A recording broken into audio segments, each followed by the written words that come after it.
आज हम लोग करने जा रहे हैं class 10 chapter 3 pairs of linear equation in two variables का पार्ट 3। ठीक है, तो पार्ट 3 में हम लोग को क्वेश्चन में जैसे कि कहा गया है, on comparing the ratios a1/a2 b1/b2 and c1/c2 find out whether the following pair of linear equation are consistent और इनकंसिस्टेंट। तो हम लोग को चेक करना है कि वो कंसिस्टेंट है या फिर इनकंसिस्टेंट है। ठीक है, तो देखते हैं फर्स्ट क्वेश्चन हम लोग का। दो इक्वेशन हम लोग के सामने यहाँ पे दिया हुआ है, 3x + 2y = 5 और 2x - 3y = 5। ठीक है, तो हम लोग क्या करेंगे इस क्वेश्चन में, इसका रेशियोज निकाल लेंगे a1/a2। ठीक है, a1/a2 और b1/b2 का और = c1/c2 का रेशियोज निकाल लेंगे। रेशियोज निकालने के बाद हम लोग देखते हैं कि अगर वो लाइन जो आपका जो रेशियो है, अगर वो इंटरसेक्टिंग लाइन है, अगर वो रेशियो इंटरसेक्टिंग लाइन का हो तो वो कोइंसिस्टेंट होगा, या फिर इंटरसेक्टिंग लाइन का अगर वो रेशियो हो, जैसे कि अगर हम लोग का रेशियो निकल के आया इंटरसेक्टिंग लाइंस, तो इंटरसेक्टिंग लाइंस का जो रेशियो होगा वो होता है कंसिस्टेंट। ओके, इंटरसेक्टिंग लाइंस का जो रेशियो होगा वो क्या होगा हम लोग का, कंसिस्टेंट होगा हम लोग का। ठीक है, अगर पैरेलल लाइन का आया, अगर रेशियो पैरेलल लाइंस का आया तो वो होगा इनकंसिस्टेंट।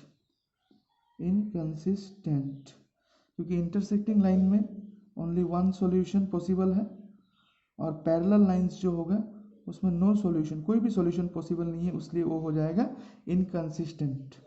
ठीक है, अगर वो रेशियो कोइंसिडेंट लाइन का आया, कोइंसिडेंट लाइन का आया मतलब जिसमें तीनों इक्वल हो गया, कोइंसिडेंट लाइंस का आया, तो वो फिर वो भी हो जाएगा कंसिस्टेंट, क्योंकि इसमें इन्फिनाइट सॉल्यूशन पॉसिबल है, इन्फिनाइट सॉल्यूशन।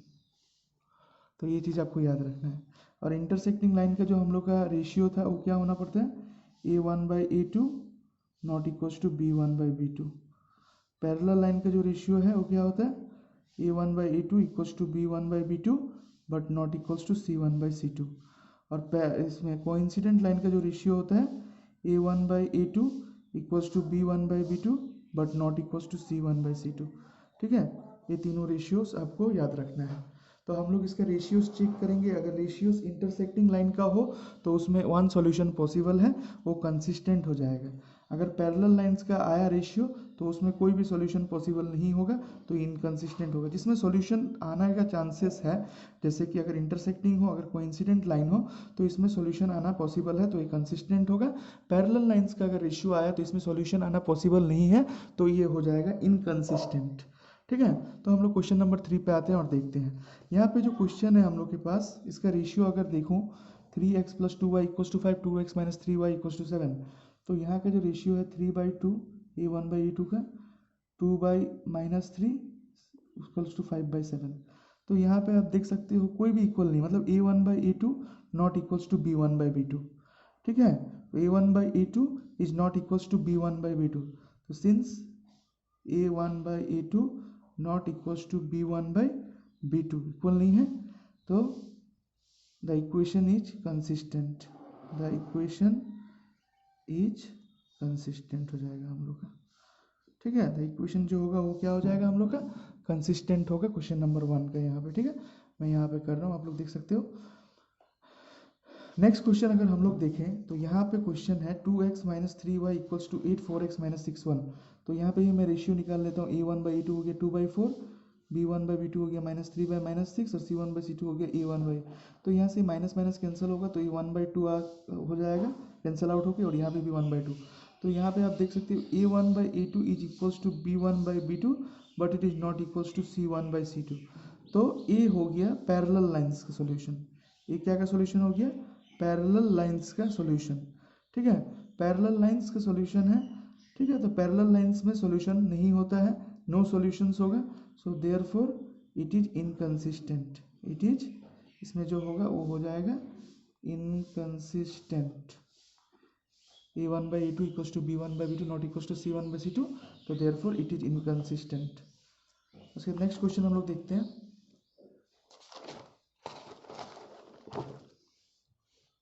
नेक्स्ट क्वेश्चन है हम लोग का इसमें हम लोग को चेक करना है कि ये रेशियोस इसका क्या हो रहा है। ठीक है, मैंने रूल्स आप लोगों को यहाँ दिखा दिया है। अगर a1/a2 not equals to b1/b2 होता है तो उसमें ओनली वन सॉल्यूशन पॉसिबल है। ठीक है, a1/a2 मैं लिख लेता हूँ इसे एक बार और।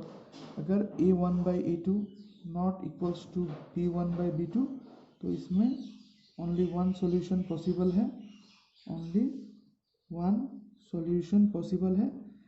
इसमें इंटरसेक्टिंग लाइन होता है, इंटरसेक्टिंग लाइंस होता है, और ये क्या हो जाता है हम लोग का, इंटरसेक्टिंग लाइंस होने से ये हो जाएगा कंसिस्टेंट।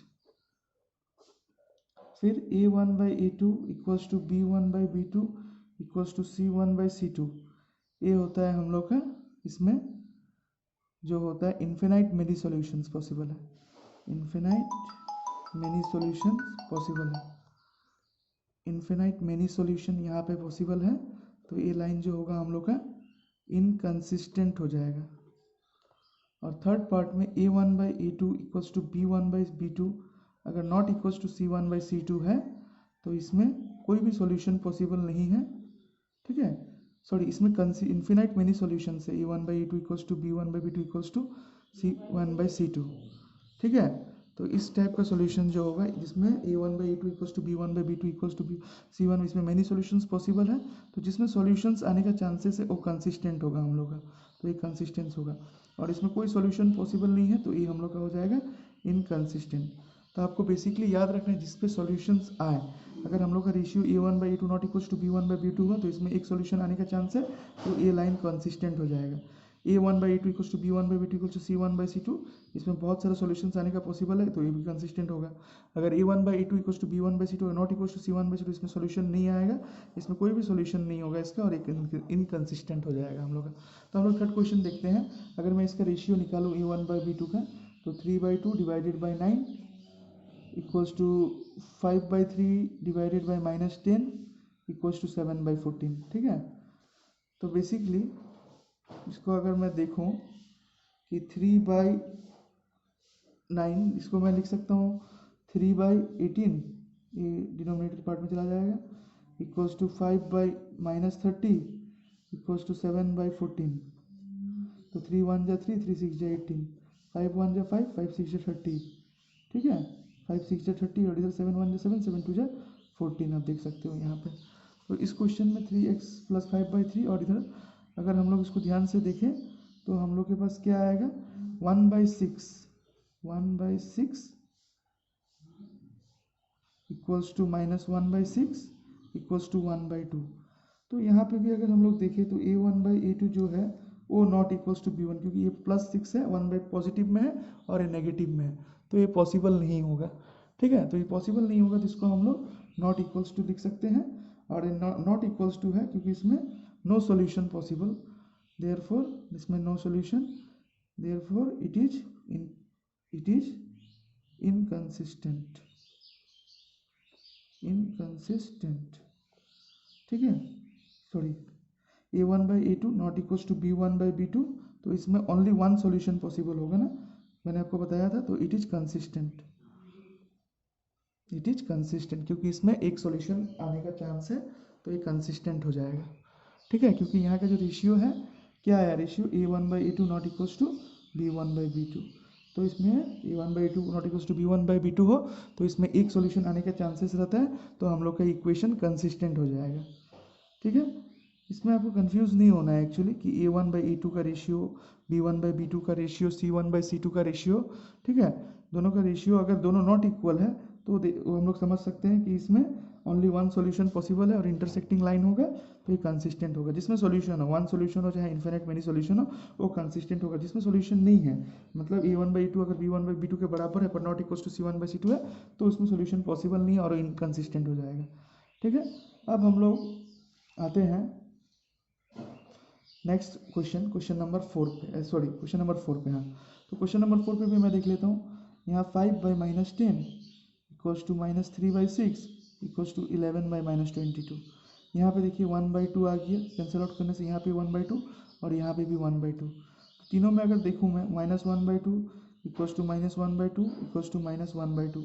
तो यहाँ पे मैंने क्या देखा, a1/a2 equals to b1/b2 equals to c1/c2, तीनों इक्वल है। तो इस केस में जब भी तीनों इक्वल हो तो infinite many solutions are possible. So इसमें क्या होगा, देयरफॉर इट इज कंसिस्टेंट। तो ये हो जाएगा हम लोग का कंसिस्टेंट। अब नेक्स्ट आते हैं क्वेश्चन नंबर 5 ना, क्वेश्चन नंबर 4 का 1 पे। क्वेश्चन नंबर 4 पे आप देखिए, इसमें आपको चेक करना है which of the following pair of linear equation are consistent और inconsistent. If consistent obtain the solution graphically. अगर कंसिस्टेंट हो जाए तो हम लोग को ग्राफ बनाना है, ठीक है।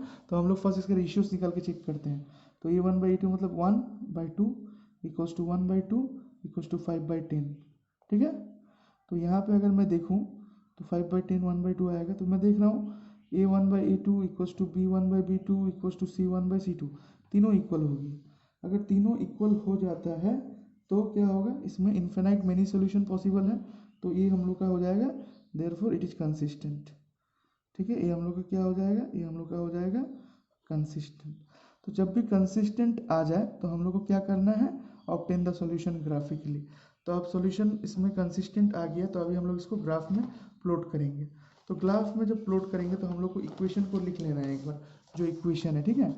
हम लोग इक्वेशन को भी ग्राफ में प्लॉट कर रहे हैं, x + y = 5 और 2x + 2y = 10। तो यहाँ से मैं लिख सकता हूँ y = 5 - x, ठीक है, इक्वेशन नंबर 1। और यहाँ से मैं 2y = 10 - 2x, y = 10 - 2x divided by 2, इसको दे देता हूँ 2। अब मैं इसको बॉक्स बना लेता हूँ x और y का, x y, और इधर में भी मैं x और y का बॉक्स बना लेता हूँ। तो मैं जब x का वैल्यू 2 रखूँगा तो y का वैल्यू 3 होगा, x का वैल्यू 3 रखूँगा तो y का वैल्यू 2 होगा, ठीक है। अब मैं x का वैल्यू यहाँ पे 2 रखता हूँ, यहाँ पे मैं x का वैल्यू क्या रखता हूँ, 2 रखता हूँ। तो क्या बनेगा, 10 - 2 × 2/2, तो 10 - 4/2, तो 6/2। तो x का वैल्यू जब मैंने 2 रखा, ठीक है, तो ये 3 आ गया। और एक बार मैं x का वैल्यू क्या रखता हूँ, 4 रख देता हूँ, ठीक है। तो x का वैल्यू मैंने एक बार 4 रख दिया, 10 - 8 2/2 1 हो गया। तो अब मैं इसको क्या करूँगा, ग्राफिकली प्लॉट करने के लिए हम लोग को जो ग्राफ है वो बनाना पड़ेगा। तो 1 2 3 4 5 6 7 8 9 10 11, ठीक है। तो यहाँ से मैंने ग्राफ बनाना स्टार्ट कर दिया। और ये ग्राफ जो है 1 2 3 4 5, 1 2 3 4 5, ठीक है। एक ओरिजिन हो गया हम लोग का। और यहाँ पे अगर ये कंसिस्टेंट है तो भी हम लोग बनाएंगे, अगर कंसिस्टेंट ना हो तो कोई ज़रूरत नहीं है बनाने का। तो ये कंसिस्टेंट था, हम लोगों ने देखा 1 2 3 4, यहाँ -1 -2 -3 -4, यहाँ -1 -2 -3 -4। तो ठीक है, तो यहाँ पर फर्स्ट इक्वेशन का जो हम लोग का था x का 2 y का 3, तो x का 2 और y का 3, तो ये कहीं यहाँ पे बनेगा x2 y3, फिर x का 3 तो y का 2, तो ये कहीं यहाँ पे होगा 3, 2। तो इसको हम लोग क्या करेंगे, दोनों पॉइंट्स को हम लोग आपस में जोड़ देंगे। फिर सेकेंड इक्वेशन में अगर हम लोग देखें x का 2 तो y का 3 तो सेम होगा, बट x का 4 तो y का हो जाएगा 1। तो ये कहीं यहाँ पे हम लोग अगर देखें इसको, x का 4 तो y का हम लोग का हो जाता है क्या, x का 4 होने से y का हो जाएगा हम लोग का 1, ठीक है। यहाँ पे तीनों इक्वल था ना, कोइंसिडेंट लाइन होगा, x का 4 तो y का 1, तो यहाँ पे हो गए। तो ये लाइन जो देखा जाएगा ना 2 3 4 1, तो ये लाइन देख रहे हैं आप ग्राफिकली अगर हम लोग दिखाएं तो ये लाइन एक दूसरे का ऊपर है, क्योंकि कोइंसिडेंट लाइन है। कोइंसिडेंट लाइन कब पॉसिबल है, जब हम लोग का A1/A2 equals to B1/B2 equals to C1/C2 होता है, ठीक है। तो ये हम लोग का हो गया क्वेश्चन नंबर 4 का 1। अब हम लोग देखते हैं next question number 2। Question number 2 में भी हम लोग रेशियोज निकालेंगे और फिर उसको कंपेयर करेंगे, ठीक है। तो 1/3 इक्वल्स टू -1/3 -1/-3 इक्वल्स टू 8/16, ठीक है। तो यहाँ पे कैंसिल हो गया। तो यहाँ पे मैंने देखा A1/A2 equals to B1/B2 but not equals to C1/C2, ठीक है। तो A1/A2 B1/B2 के बराबर है but not equals to C1/C2 के बराबर है। तो इसमें नो सॉल्यूशंस पॉसिबल है इस टाइप का इक्वेशन में। तो जिसमें नो कोरिलेशन पॉसिबल है तो ये हम लोग का हो जाएगा इट इज इनकंसिस्टेंट। तो इसको हम लोग को ग्राफिकली नहीं दिखाना है क्योंकि इनकंसिस्टेंट है। अगर ये कंसिस्टेंट होता है, इसमें एक सॉल्यूशन या इन्फिनिट मेनी सॉल्यूशन होता तो इसको भी हम लोग दिखाते हैं, ठीक है। अब आ जाते हैं हम लोग नेक्स्ट क्वेश्चन पे। इसको भी हम लोग देखते हैं रेशियोज निकाल के। इसका 2/4 यहाँ पे हम लोगों ने लिया, इसका 2/4। फिर मैंने लिया B1/B2 का 1/-2, फिर मैंने लिया -6/-4, ठीक है। तो इसको मैं कैंसिल अगर करूँ 2/4 1/-2 ये 1/2 हो जाएगा, ये 2/6 हो जाएगा। ठीक है, तो यहाँ पे मैं अगर देखूँ तो यहाँ पे a1/a2 हम लोग का नॉट इक्वल्स टू b1/b2 है। ठीक है, तो a1/a2 not equals to b1/b2 है, क्योंकि तो हम लोग का इसमें क्या हो जाएगा, ओनली वन सॉल्यूशन पॉसिबल है, देयरफॉर इट इज, क्या बोल सकते हैं हम लोग इसको, एक सॉल्यूशन पॉसिबल है तो एक कंसिस्टेंट है। तो कंसिस्टेंट अगर रह गया तो हम लोग को इसको ग्राफ में प्लॉट करना, तो हम लोग इसको ग्राफ में प्लॉट करेंगे। तो इक्वेशन दोनों ले लेंगे हम लोग, 2x + y - 6 = 0। तो इसको मैं अगर सॉल्व करूँ, y = 6 - 2x, 6 - 2x इसको दे देता हूँ मैं नंबर 1, और इधर में क्या था 4x - 2y - 4 = 0। तो 2 इसमें अगर लिखूँ मैं 4x = 4 + 2y, तो x = 4 + 2y / 4, इसको मैं दे देता हूँ नंबर 2। ठीक है, अब मैं इसको बॉक्स बनाता हूँ, बॉक्स बनाने के बाद x और y का, ठीक है, तो x में 2 लेता हूँ, तो 6 2 × 2 4, तो 6 y 2 लेता हूँ तो 2 × 2 4 होगा, तो 6 - 4 2 होगा। फिर एक बार 3 लेता हूँ x में, तो ये 0 हो जाएगा, क्योंकि 2 × 3 0। इसमें भी सेम इस तरह से मैं ले लेता हूँ, कोई भी पॉइंट्स हम लोग ले सकते हैं। ठीक है, तो यहाँ पे मैंने ले लिया y का वैल्यू आपका 2 ले लिया, तो y का वैल्यू अगर 2 ले लूँ तो 4 + 4 8, 8 / 4 2 हो जाएगा। फिर मैं एक काम करता हूँ, यहाँ ले लेता हूँ 1, तो नहीं होगा ना, तो मैं 3 लेने से 6 + 4 10, 4 लेने से 8 + 4, हाँ मैं 4 x का वैल्यू y का वैल्यू 4 ले लेता हूँ, तो 4 × 2 8, 8 + 4 12, 12 / 4 हम लोग का 3 आ जाएगा यहाँ पे। ठीक है, तो अब हम लोग फिर से इसको क्योंकि ये कंसिस्टेंट था तो इसको हम लोग ग्राफ में सॉल्व करेंगे। तो हम लोग यहाँ पे ग्राफ बना लेंगे, यहाँ से 1 2 3 4 5 6 7 8 9 10। ठीक है, इसको हम लोग ग्राफ बना लिया यहाँ से, और यहाँ पे भी हम लोगों ने इसको ग्राफिकली दिखाना है।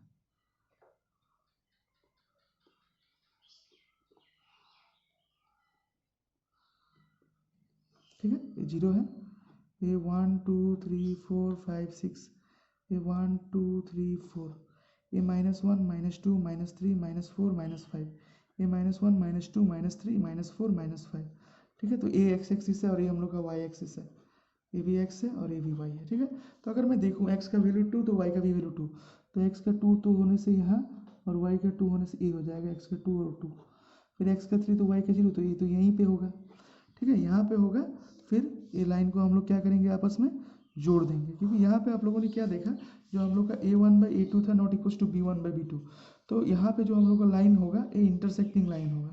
ठीक है, तो x का वैल्यू 2, तो सेकंड इक्वेशन में x का वैल्यू 2 तो y का वैल्यू 2 यहाँ पे होगा, फिर x का वैल्यू 3 तो y का वैल्यू 4, तो ये कहीं यहाँ पे होगा 3, 4। तो इसको अभी आपस में हम लोग जोड़ेंगे ऐसे करके। तो इस टाइप का जिसमें ओनली वन सोल्यूशन हो, तो वो लाइन बेसिकली इंटरसेक्टिंग होता है। तो ये लाइन क्या हो गया, इंटरसेक्टिंग लाइंस बनेगा ये। ठीक है, ये क्या लाइन बनेगा, इंटरसेक्टिंग लाइंस, क्योंकि यहाँ a1/a2 not equal to b1/b2 है। ठीक है, हम लोग नेक्स्ट क्वेश्चन पे आते हैं, क्वेश्चन नंबर 4। यहाँ पे भी मैं रेशियो निकाल के देखता हूँ, 2/4 इक्वल्स टू -2/-4 इक्वल्स टू -2/-5। तो इस कैंसिल आउट होगा, माइनस माइनस भी कैंसिल आउट होगा, यहाँ पे भी 1/2। तो यहाँ पे भी मैं देखूँ अगर 1/2 equals to 1/2 not equals to 2/5 cancel होगा। तो यहाँ पे मैंने देखा a1/a2 इक्वल्स टू b1/b2 है, but not equals to c1/c2 है। तो इसमें आप देख रहे हो कि a जो है इसमें एक भी सॉल्यूशन पॉसिबल नहीं हो, क्योंकि a1/2 इक्वल्स टू b1/b2 है, but not equals to c1/c2 है। जो मैंने रूल दिया था आपको, उस रूल के हिसाब से आपको चलना है। तो रूल के हिसाब से क्या था, अगर हम लोग का एक भी सॉल्यूशन ना हो, इधर मैंने लिखा था ना a1/a2 not equals to a1 equals to b1/b2 not equals to c1/c2, तो इसमें एक भी सॉल्यूशन पॉसिबल ना हो। तो एक भी सॉल्यूशन अगर पॉसिबल ना हो तो ये हम लोग का हो जाएगा इनकंसिस्टेंट, तो इसको बस यहीं पे छोड़ देना है। ठीक है, अब आते हैं हम लोग नेक्स्ट क्वेश्चन, क्वेश्चन नंबर 5 पे, और इसको करते हैं। ठीक है, क्वेश्चन नंबर 5 देखिए क्या बोला है क्वेश्चन में। क्वेश्चन नंबर 5 बोल रहा है, half the perimeter of a rectangular garden whose length is 4 metre more than its width is 36 metre. ठीक है, रेक्टेंगल का पेरीमीटर का बात किया है। इसको अगर हम लोग रेक्टेंगल पकड़ ले, ये अगर हम लोग का रेक्टेंगल है, तो रेक्टेंगल में आपको पता है एक होता है लेंथ और एक होता है ब्रेथ। ठीक है, ये भी लेंथ और ये भी ब्रेथ। तो यहाँ पे जो पेरीमीटर ऑफ रेक्टेंगल का फॉर्मूला होता है 2 × L + B, ये फॉर्मूला आप लोगों को पता होना चाहिए। ठीक है, और यहाँ पे हम लोग को निकालना है, बोला है half the perimeter of a rectangular garden whose length is 4 metre then its width is 36 metre. उसका लेंथ उसका ब्रेथ से 4 ज़्यादा है, ठीक है। तो हम लोग ले लेते हैं let the width be x, let the width be x ले लेते हैं, ठीक है। Let the width be x हम लोगों ने ले लिया। फिर उसका लेंथ कितना है, 4 ज़्यादा है उसका विथ से, तो length equals to 4 plus X, ठीक है। तो पेरीमीटर जो हम लोग का है half, according to question, half the perimeter of garden, half the perimeter of the garden, half the, half into perimeter of garden ना, perimeter of garden equals to कितना है उसका हाफ पेरीमीटर का 36 मीटर। तो हाफ को अगर मैंने यहाँ लिखूँ, और पेरीमीटर ऑफ गार्डन हम लोग का क्या होता है फॉर्मूला आपको पता है, 2 into l plus b equals to 36 metre, ठीक है। तो यहाँ से 2 से 2 कैंसिल हो जाएगा, क्या बचा l plus b equals to 36 metre. तो हम लोग का पास लेंथ कितना है, एक्स है, ब्रेथ सॉरी लेंथ हम लोग के पास कितना है 4 प्लस एक्स, और ब्रेथ कितना है जो हम लोग का वाइथ है वो है एक्स इक्वल्स टू 36 मीटर। तो यहाँ से मैं अगर सॉल्व करूँ तो 4 plus 2x equals to 36 metre, ठीक है। पेरीमीटर ऑफ गार्डन का हाफ करने बोला था इसलिए हम लोगों ने हाफ लिया और ये कैंसिल हो गया। तो यहाँ से मैं अगर देखूँ 2x इक्वल्स टू 36 माइनस 4, तो 2x इक्वल्स टू 36 माइनस 4 32 हो जाएगा। तो x equals to 32 divided by 2 होगा, तो x इक्वल्स टू 16 मीटर आएगा।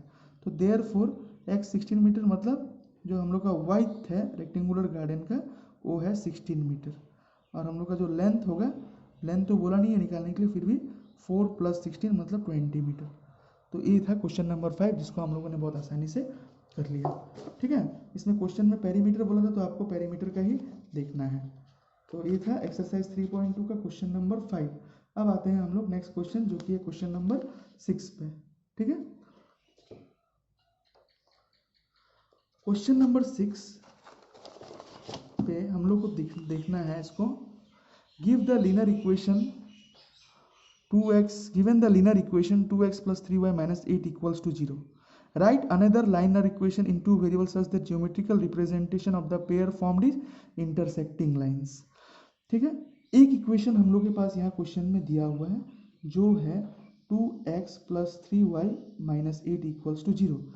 आपको 3 अलग अलग इक्वेशन देना है इसके साथ कंबाइन करके, ताकि जो दोनों मिल जाए तो फर्स्ट में इंटरसेक्टिंग लाइंस बने, फिर दूसरे बार में मिले तो पैरेलल लाइंस बने, और तीसरे बार में मिले तो कोइंसिडेंट लाइंस बने, ठीक है। तो हम लोग देखते हैं। तो इंटरसेक्टिंग लाइंस का हम लोग को क्या पता है, फॉर इंटरसेक्टिंग लाइंस जो रूल है वो हम लोग को ध्यान पे रखना है। इंटरसेक्टिंग लाइंस होता है हम लोग का a1/a2 not equals to b1/b2, ठीक है। तो हम लोग का इक्वेशन है, तो देयरफॉर हम लोग क्या करेंगे, a1/a2 not equals to b1/b2, तो हम लोग कुछ भी दे सकते हैं। तो यहाँ पे मैं अगर दे दूँ 3x plus 7y minus four equals to 0, ठीक है।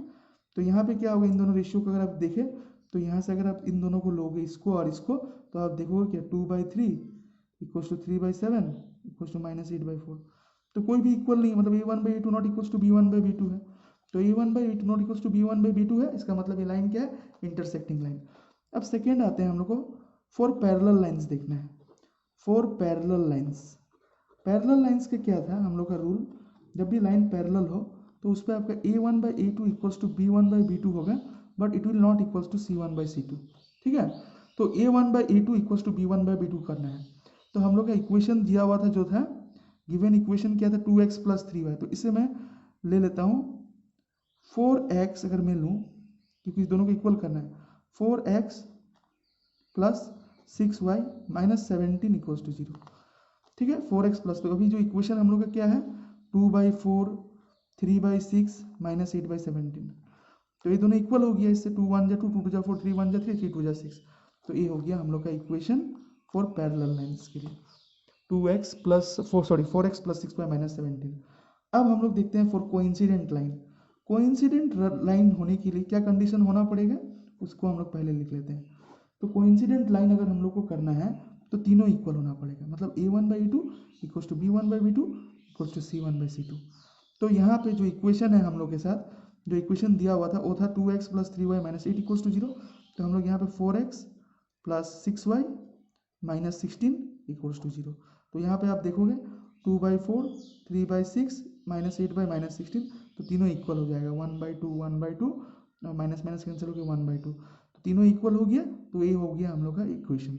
तो तीनों का अलग अलग इक्वेशन हम लोग का आया। First equation 3x + 7y - 4 = 0, second equation 4y + 6y - 17 = 0, और थर्ड इक्वेशन ये आ गया। कोई भी इक्वेशन आप ले सकते हैं, उसमें कोई प्रॉब्लम वाली बात नहीं है। ठीक है, अब आते हैं हम लोग क्वेश्चन नंबर 7 पे। क्वेश्चन नंबर 7 पे हम लोग को ग्राफ बनाना है। दो इक्वेशन हम लोग को दिया है, ठीक है।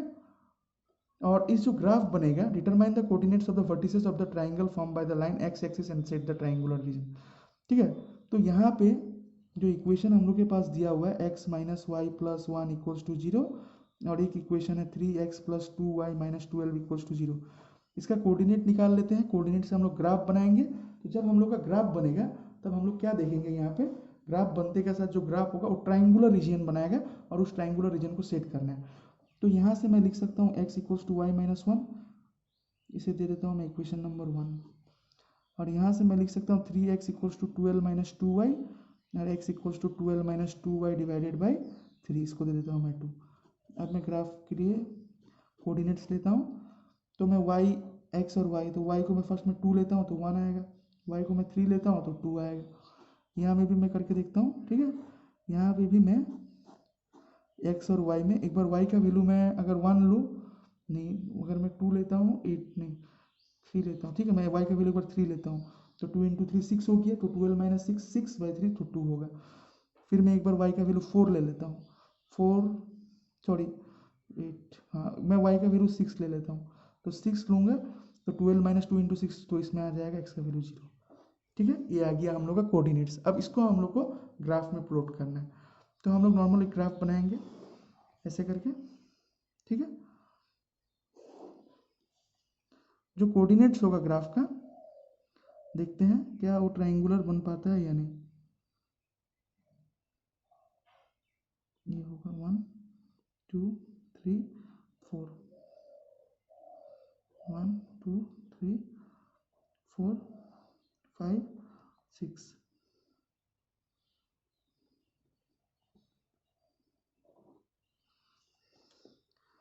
ये हो गया 1 2 3 4 5 6, ये -1 ये 0 -2 -3 -4 -5 -6। इस साइड अगर मैं देखूं तो इस साइड हम लोग का, इस साइड से अगर देखूं मैं तो 1 2 3 4, यहाँ 1 2 3 4, तो मैं 4 तक ही ले लिया यहाँ पे। तो 1 2 3 4, ये आ गया -1 -2 -3 -4। तो ये हो गया हम लोग का x एक्सिस, और ये हो गया हम लोग का y एक्सिस, ठीक है। तो x एक्सिस और y एक्सिस हम लोग का यहाँ पे हो गया। अब हम लोग इसको ग्राफ में प्लॉट करते हैं। फर्स्ट x 1 है तो y का वैल्यू 2 होगा। x अगर 1 यहाँ है तो y का वैल्यू 2, ये कहीं यहाँ पे होगा 1,2। x 2 है तो y 3 है, ये कहीं x 2 है तो y 3, ये कहीं यहाँ पे होगा 2 3। अब इन दोनों को हम लोग क्या करेंगे, आपस में ज्वाइन कर देंगे, ऐसे करके इन दोनों आपस में ज्वाइन होगा लाइक दिस, ठीक है। यहाँ पे ये दोनों ज्वाइन हो गया। ये था हम लोग का फर्स्ट वाला कोऑर्डिनेट जो निकला, और ये था सेकंड वाला कोऑर्डिनेट। फिर इस इक्वेशन का लाइन देखिए 2,3 2,3 तो यहीं पे है, और 0,6 एक्स एक्सिस में 6 है, तो 0,6 कहाँ होगा, यहाँ होगा। तो यहाँ पे 0,6 आ गया, तो यहाँ पे ये दोनों ज्वाइन हो गया, ये वाला ऐसे करके ज्वाइन हो गया। तो यहाँ पे आप देखा कि एक्स एक्सिस के साथ जो क्वेश्चन में बोला हुआ था, determine the coordinate of the vertices of the triangle form by this line in the x axis, ठीक है। तो कोऑर्डिनेट्स हम लोग को निकालना था एक्स एक्सिस के साथ जो ट्राइंगल बनेगा। तो यहाँ पे आप लोगों ने देखा एक कोऑर्डिनेट हम लोग का क्या आया, coordinates of triangle are, coordinates of triangle are. तो इधर में आप जो था तीनों यहाँ पे हम लोग देख सकते हैं कि ये जो ग्राफ जहाँ पे मीट हुआ ना, तो इसका कोऑर्डिनेट्स जो हम लोग को निकालना था, वो कोऑर्डिनेट्स हम लोग को यहाँ पे निकालना है।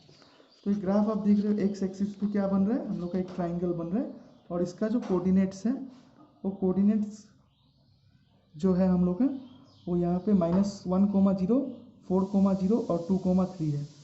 ठीक है, तो -1,0 हम लोग का कहीं यहाँ पे होगा, -1,0 ये वाला जो कोऑर्डिनेट्स है, ये जहाँ इंटरसेक्ट करेगा ये -1 पे इंटरसेक्ट होगा। एक बेसिकली यहाँ से जो ग्राफ होगा हम लोग का -1 पे इसको इंटरसेक्ट करवाना था, तो यहाँ कहीं पे इंटरसेक्ट होगा ये। और उसके बाद एक होगा 2,3 और एक होगा 0,6। तो 3 कोऑर्डिनेट्स हम लोग का ट्राइंगल का आ गया -1,0। इस लाइन एक्चुअली स्ट्रेट नहीं हो, अगर स्ट्रेट होता तो यहाँ पे -1 पे मीट करता है। तो कोऑर्डिनेट्स तीनों ट्राइंगल का हम लोग का आ गया -1,0, 2,3 और 0,6। उसके बाद इस पोर्शन को जो ट्राइंगल बना है इसको हम लोग को क्या करना था, पूरा सेट करना है। इसको हम लोग सेट कर देंगे ऐसे करके। ठीक है, तो यहाँ पे इस लाइन को आपको एग्जैक्ट लेना है। तो यहाँ पे जब आप एग्जैक्ट लोगे तो ये -1 पे मीट करेगा, तो कोऑर्डिनेट्स बन के आएगा -1,0, 2,3 और 0,6। तो ये था हम लोग का एक्सरसाइज 3.2 का क्वेश्चन नंबर 7। अभी हम लोग नेक्स्ट क्लास में देखने वाले हैं एल्जेब्रिक मेथड, जो हम लोग इक्वेशंस को सॉल्व करेंगे, जैसे कि सब्स्टिट्यूशन है, क्रॉस मल्टीप्लिकेशन है, एलिमिनेशन मेथड है। तो वो सब हम लोग जो है नेक्स्ट क्लास में अपने देखने वाले हैं।